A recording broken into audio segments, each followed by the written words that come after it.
In November 1956, British and French forces were advancing into Port Said. Their aircraft controlled the skies. Their ships waited offshore. On the battlefield, they had not suffered a decisive defeat. Yet hundreds of miles away inside the Bank of England, another battle was already turning against them. The number that mattered was not the distance remaining to the Suez Canal. It was $2.80, the official value of one British pound. Under the post-war monetary system, Britain had promised to defend that exchange rate. Whenever governments, banks, or companies sold pounds for dollars, the Bank of England had to spend its limited dollar reserves buying sterling back. And as the invasion deepened Britain's diplomatic isolation, pressure on the pound intensified. This is the familiar story of Suez. Egypt's president, Gamal Abdel Nasser, nationalized the Suez Canal Company. Britain, France, and Israel responded with military force. The United States opposed them. The United Nations demanded a ceasefire. The Soviet Union issued threats. Britain stopped the operation and eventually withdrew. All of that is true. But it leaves one crucial question unanswered. Why did American opposition carry enough weight to halt a country that still possessed warships, overseas bases, and nuclear weapons? The answer lies in four pieces of a financial system rarely shown in accounts of the crisis: Britain's fixed exchange rate, the vast sterling assets held overseas, its limited gold and dollar reserves, and its need for international financial support that could not be separated from Washington's cooperation. This does not mean America simply sold the pound into collapse. The surviving evidence does not support that dramatic version of events. The reality was more structural and more revealing. Britain could still send an army into Egypt. What it could no longer guarantee was that the financial system behind that army would survive a prolonged confrontation with the United States. To understand how a currency could restrict an empire, we must return to the years before Nasser seized the Canal Company, when Britain had already begun promising more financial power than it could safely defend. Victory in 1945 left Britain with a strange kind of power. Its flag still flew over territories across the globe. London remained one of the world's great financial centers. The Royal Navy still operated across distant seas. Yet beneath that imperial structure, the British economy had been exhausted by 6 years of war. Britain had sold foreign assets, accumulated heavy debts, and become increasingly dependent on imported food, fuel, and raw materials. Maintaining living standards at home required access to goods priced in dollars. Preserving influence abroad required military spending that placed even more pressure on the country's limited resources. The empire had survived the war. Its financial foundation had not emerged intact. The monetary system created at Bretton Woods was supposed to restore stability after the currency collapses and trade conflicts of the interwar period. Participating countries fixed their currencies to the U.S. dollar, while the dollar was linked to gold for foreign monetary authorities. For Britain, this meant maintaining the pound near an official value of $2.80. A fixed exchange rate did not defend itself. If demand for pounds weakened, the Bank of England had to enter the market and purchase sterling, usually by selling dollars from Britain's reserves. As long as traders, governments, and banks believed the rate could be maintained, the system appeared stable. But that stability rested heavily on confidence. Britain's problem was larger than the daily exchange market. For decades, the pound had served as a currency of international trade, finance, and imperial administration.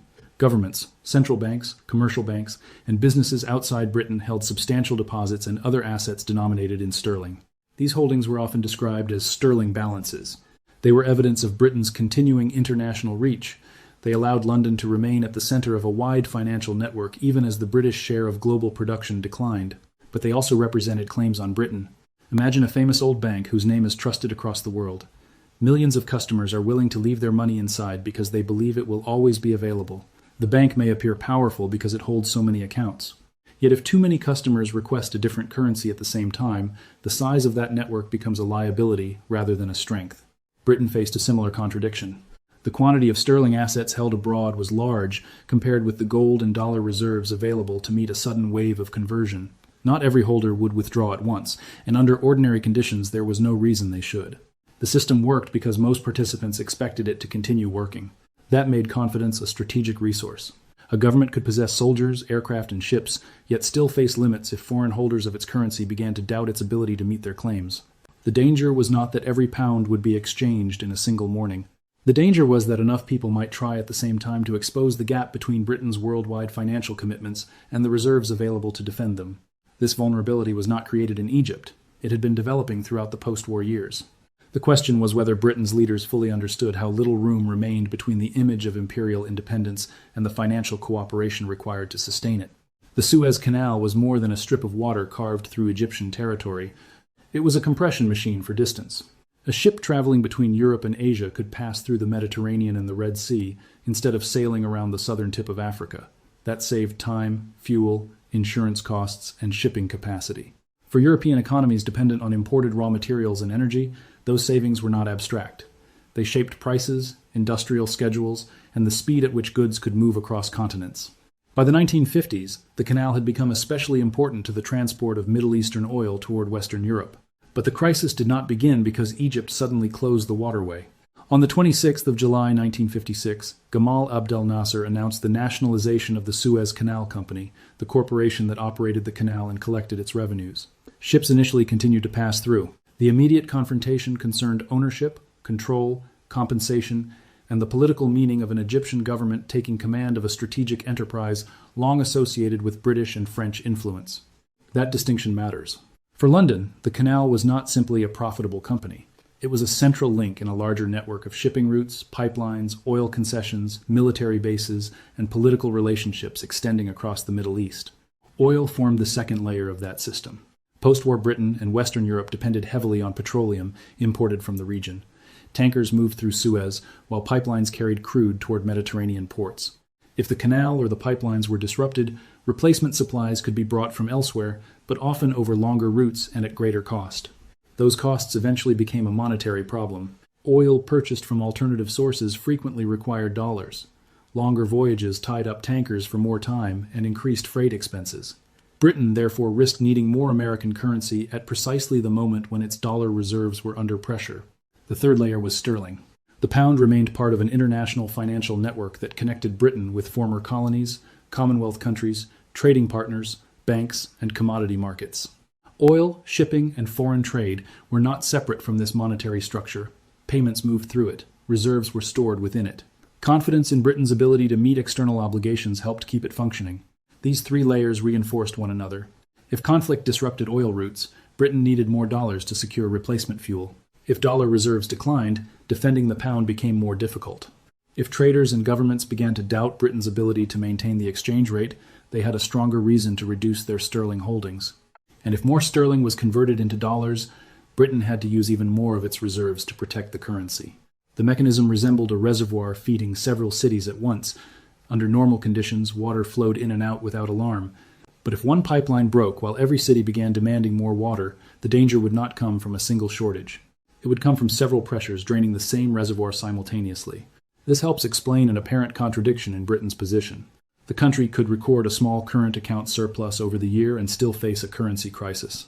A current account balance mainly measured the flow of trade, services, and income. It did not fully capture the danger created when foreign holders of sterling decided they preferred dollars. Britain's problem was therefore not simply that it was buying more goods than it sold. The deeper danger was that oil disruption, political isolation, and declining confidence could converge on the same limited pool of foreign currency. Suez stood at the intersection of all three systems: the route carrying energy, the imperial structure protecting access, and the currency expected to finance both. A shock to one could now travel rapidly through the others.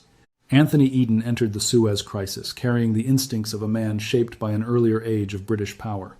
He had spent much of his career in diplomacy. He understood alliances, prestige, and the consequences of appearing weak before a determined rival. To Eden, Gamal Abdel Nasser was not merely the leader of a country asserting control over an Egyptian company. He was a political challenger whose influence could spread across the Arab world and weaken Britain's remaining position in the Middle East. Eden wanted the nationalization reversed, or at minimum, Nasser's authority sharply reduced. He feared that accepting the seizure without an effective response would encourage further challenges to Western concessions, pipelines, and strategic interests. This belief did not make his decision inevitable. Britain faced serious constraints. Its economic resources were limited. The United States opposed the use of force. Public and parliamentary opinion was divided. Any military operation would have to achieve its objectives quickly before diplomatic pressure, financial strain, and international opposition overwhelmed it. Yet from Eden's perspective, inaction also carried a cost. If Britain could no longer defend an interest it regarded as vital, then its wider claims to influence might begin to look hollow. Across the Atlantic, Dwight Eisenhower viewed the crisis through a different strategic lens. The American president did not need to admire Nasser's policies to oppose the Anglo-French response. Washington feared that an invasion would damage Western standing across the Arab world, give the Soviet Union an opportunity to present itself as the defender of anti-colonial movements, and weaken the international order the United States claimed to support. Eisenhower also objected to being confronted with a military operation organized by allies without American approval. But his choices were constrained as well. Britain and France remained central members of NATO. A disorderly collapse of sterling could damage more than the British economy. Washington therefore had to pressure London without turning a political dispute into an uncontrolled financial breakdown among allies. Between Eden and Eisenhower stood Harold Macmillan, Britain's Chancellor of the Exchequer. Macmillan had supported a firm response to Nasser. He was not an outside critic warning the government against confrontation from the beginning, but his office placed him close to the figures that measured Britain's room for maneuver: foreign exchange reserves, pressure on sterling, oil costs, and the country's access to international credit. As those pressures intensified, Macmillan became one of the senior officials, emphasizing that the financial danger could not be separated from the military operation. His role must be treated carefully. Later accounts may reflect his political interests and his desire to explain his own conduct after the crisis. But the underlying constraint he confronted was real. Britain could not indefinitely defend the pound, replace disrupted oil supplies, and sustain an internationally isolated campaign without outside financial cooperation. The pivotal decision came when Britain and France joined Israel in a secret military plan and proceeded without American support. The plan depended on speed. A short operation might produce a new reality before Washington, the United Nations, or financial markets could impose an unbearable cost. But it also created a larger test. Britain was no longer merely asking whether its armed forces could seize strategic ground. It was asking whether the country could conduct a major operation against the wishes of the power at the center of the post-war financial system and still expect that system to protect it. By the summer of 1956, the dispute over Suez had already become larger than the canal itself. For Britain, the most immediate danger was political precedent. If Nasser could nationalize the Canal Company, resist diplomatic pressure, and retain both the asset and his authority, other governments might conclude that Western concessions, pipelines, and commercial privileges could also be challenged without decisive consequences.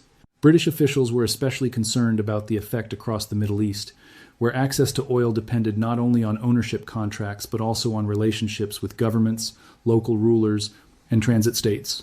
This did not make Suez simply a war for oil. Eden was responding to a mixture of strategic access, imperial prestige, regional influence, and fear that Nasser's success would encourage further resistance to Western power. Oil mattered because it connected those concerns to the daily operation of the British economy. But it was one part of a wider struggle over who could set the terms of the post-colonial order. The second force was Britain's growing isolation from the United States. London appears to have calculated that Washington, however unhappy, might eventually accept a completed operation. Britain and France were important allies. Nasser was difficult for the United States as well. A swift military success might create a new reality before American opposition could become decisive. That assumption misunderstood the kind of power Washington possessed. The United States did not need to confront British troops directly. It occupied a central position in the systems Britain relied upon to obtain dollars, organize emergency credit, secure alternative oil supplies, and gain meaningful support from international financial institutions. American opposition therefore carried more than diplomatic embarrassment. It raised a practical question in every institution and market watching the crisis. If Britain came under serious financial pressure, would the United States help? That question mattered because sterling had entered the crisis with vulnerabilities already visible. Confidence in the official exchange rate had weakened before the military operation began.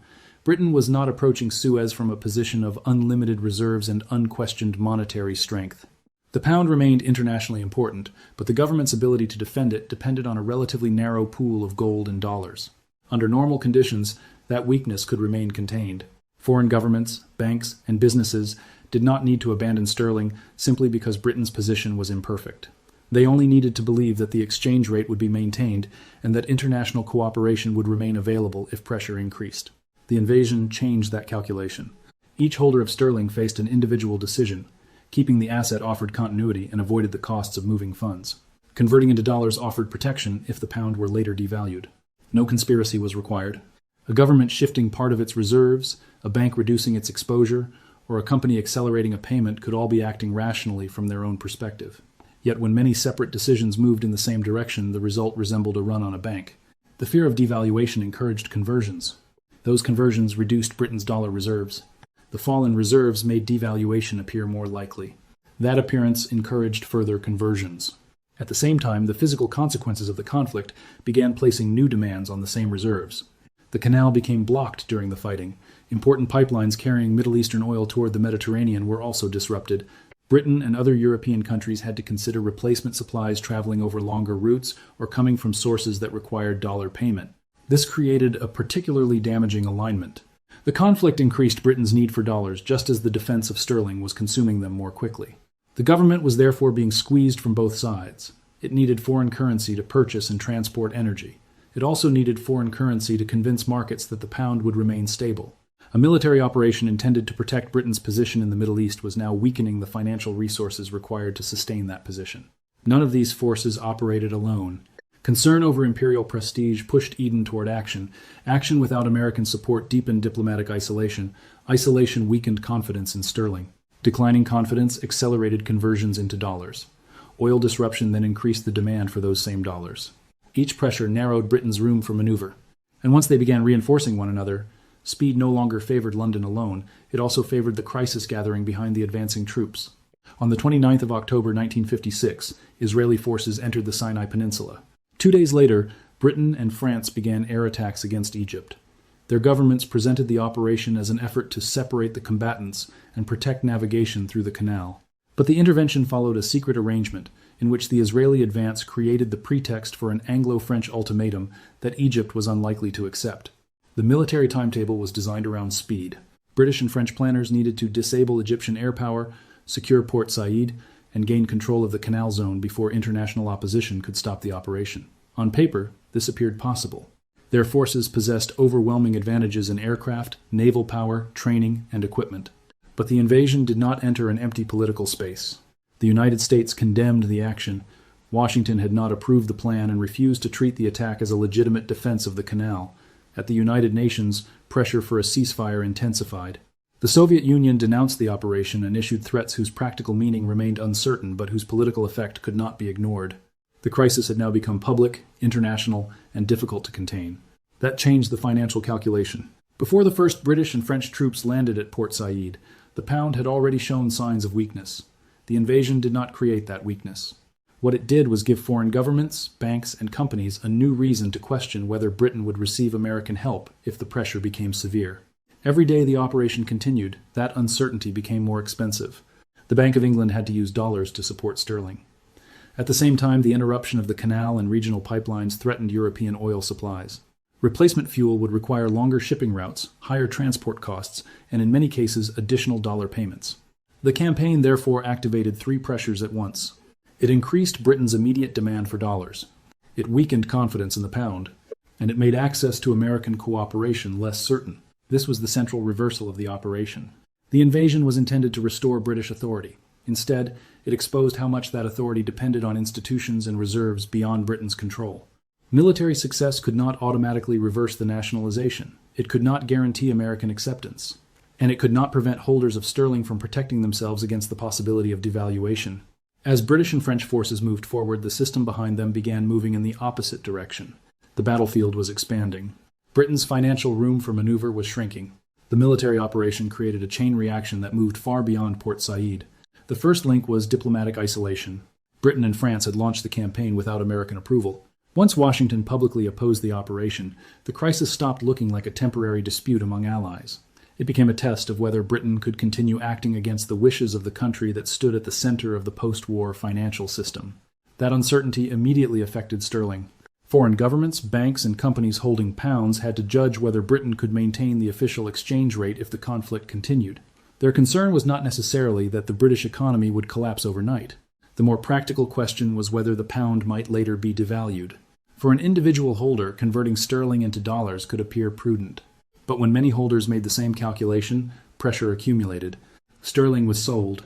The Bank of England purchased it to defend the fixed exchange rate. To make those purchases, Britain had to spend dollars from its reserves. The decline in reserves then made the defense of the pound appear less credible. And the weaker that credibility became, the stronger the incentive to sell sterling before any possible devaluation. This was the feedback loop at the center of the crisis. Fear of devaluation produced transactions that made devaluation appear more likely. At the same time, the conflict placed a second demand on Britain's foreign currency. The canal was obstructed during the fighting, and important pipelines carrying oil toward the Mediterranean were disrupted. Replacement fuel could still be obtained, but it had to travel over longer routes or come from suppliers requiring dollar payment. Britain, therefore, needed dollars for two urgent purposes at once. It needed them to secure energy, and it needed them to defend sterling. The same reserve pool was being drained by both the physical consequences of the war and the financial reaction to it. This was the point at which an international military crisis became an international credit problem. Britain began looking toward the International Monetary Fund, American financial support, and other sources of emergency liquidity.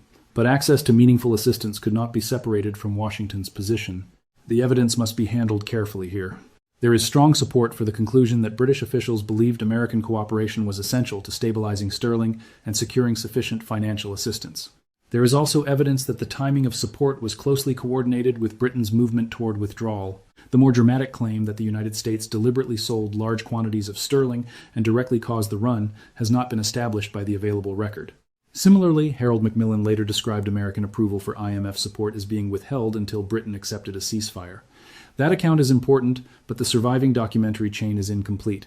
It should not be presented as an uncontested fact. The safer conclusion is also the more revealing one. Washington did not need to destroy the pound. It only needed to make clear that financial rescue was not automatic. That distinction mattered because the ceasefire and the later withdrawal were not the same decision. The ceasefire stopped the immediate military operation. Withdrawal required Britain to accept that the political objectives of the campaign would not be achieved by remaining in the Canal Zone. Financial support became more closely connected to this second stage, as London sought to restore confidence and prevent further pressure on its reserves.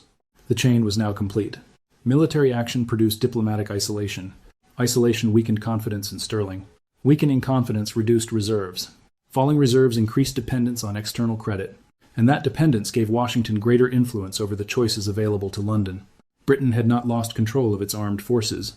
It had lost the freedom to separate military action from financial survival. The financial crisis was measured in reserves, exchange rates, and credit lines. In Port Said, it was measured in destroyed homes, interrupted lives, and bodies carried from damaged streets. British and French aircraft struck Egyptian military positions and infrastructure before troops entered the city. The fighting then moved into an urban environment where soldiers and civilians occupied the same narrow geography. Buildings burned, families fled. Water, transport, and ordinary commerce were disrupted. The precise number of Egyptian civilian deaths remains disputed. Contemporary reports, official accounts, and later historical studies produced different estimates, often shaped by incomplete records and political interests.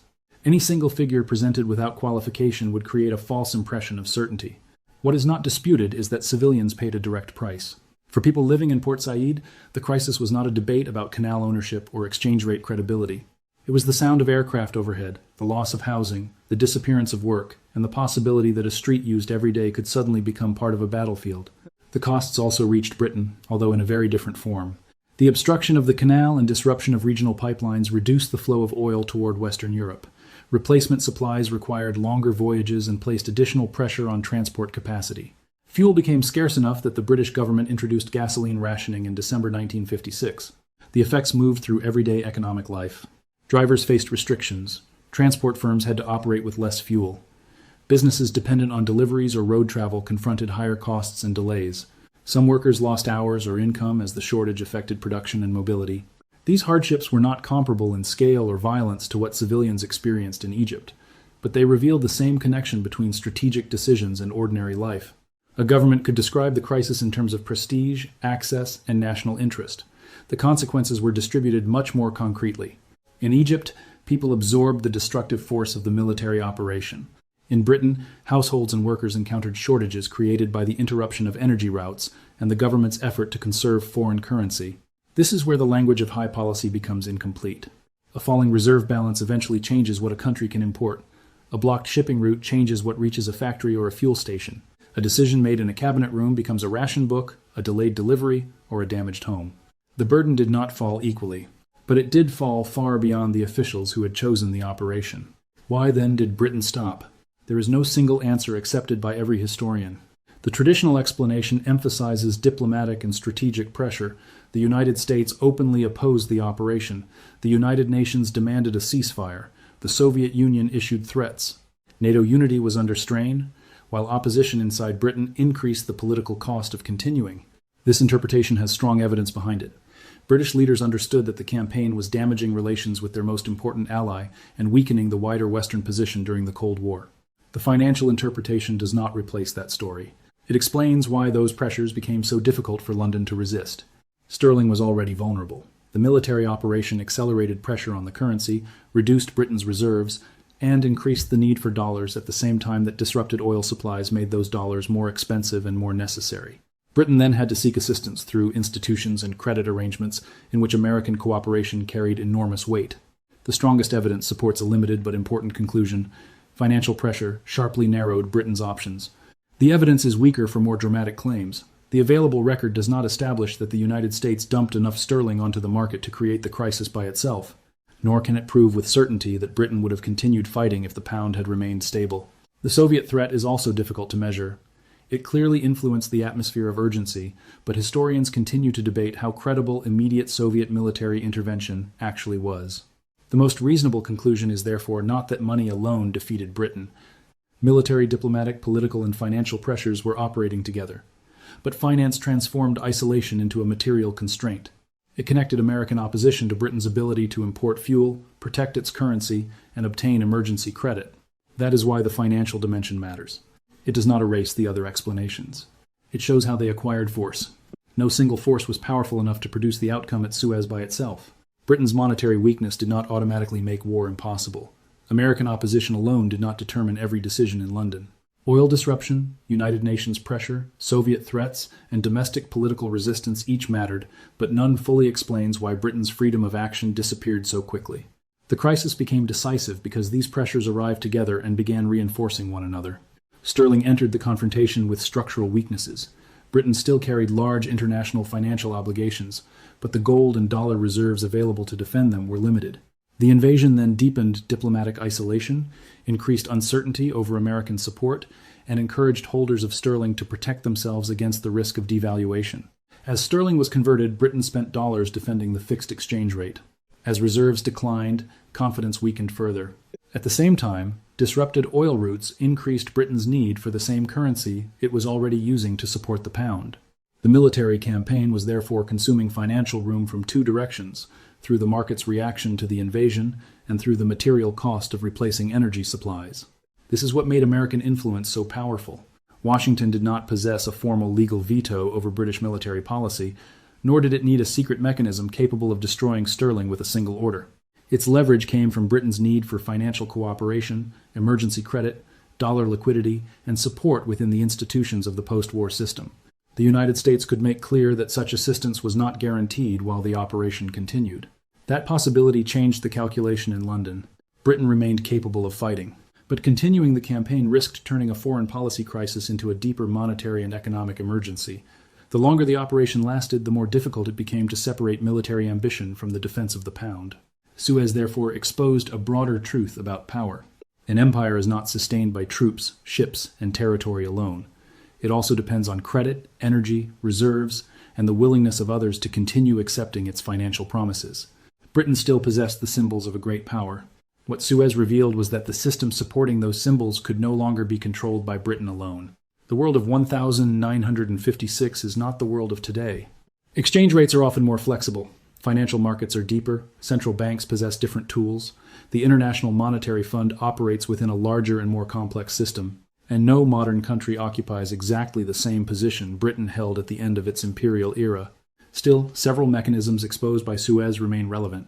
The first is that an international currency can be both a privilege and a burden. When other governments, banks, and businesses are willing to hold a country's currency, that country gains important advantages. It can borrow more easily, its financial institutions attract business, its government may gain influence because trade and reserves pass through systems it helps control.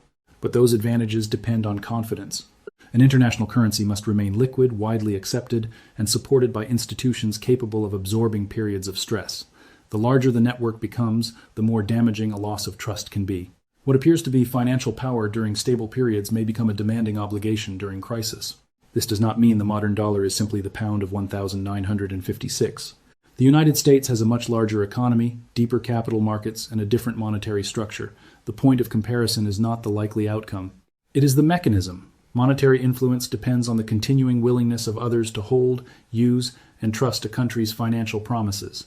The second mechanism is that financial dependence can limit strategic independence.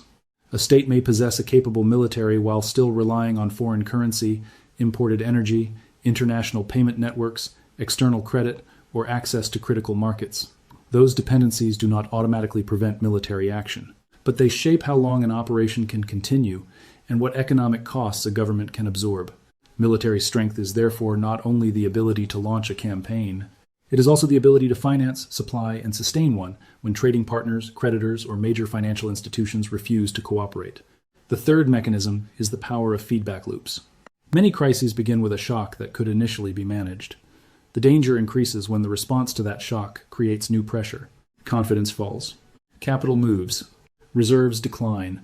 Policymakers tighten conditions or search for emergency support. Those measures may weaken economic activity or confirm that the original danger was serious. The system then begins amplifying the problem that its institutions are trying to contain. That pattern can appear in currency crises, banking panics, debt emergencies, and disruptions to energy or trade, but similar mechanisms do not guarantee identical results.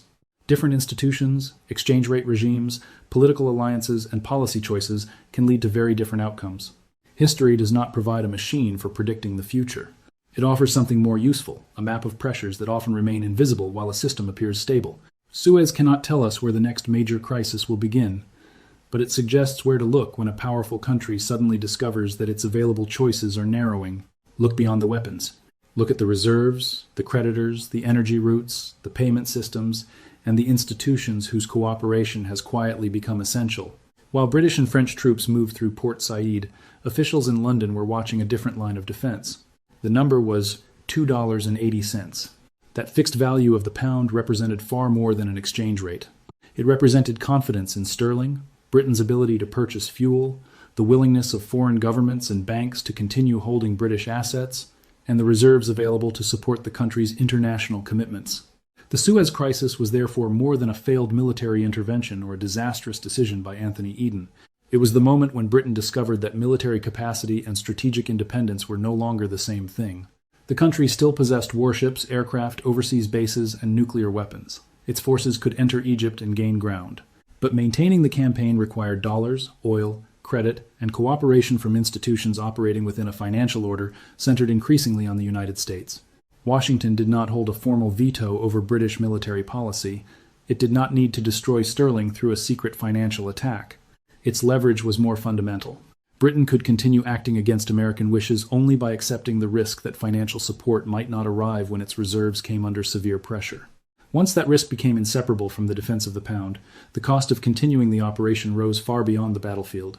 Suez did not end the British Empire in a single day. Britain retained territories, military capabilities, and international influence long afterward. But the crisis made one limit impossible to ignore. An empire cannot survive on ships and soldiers alone.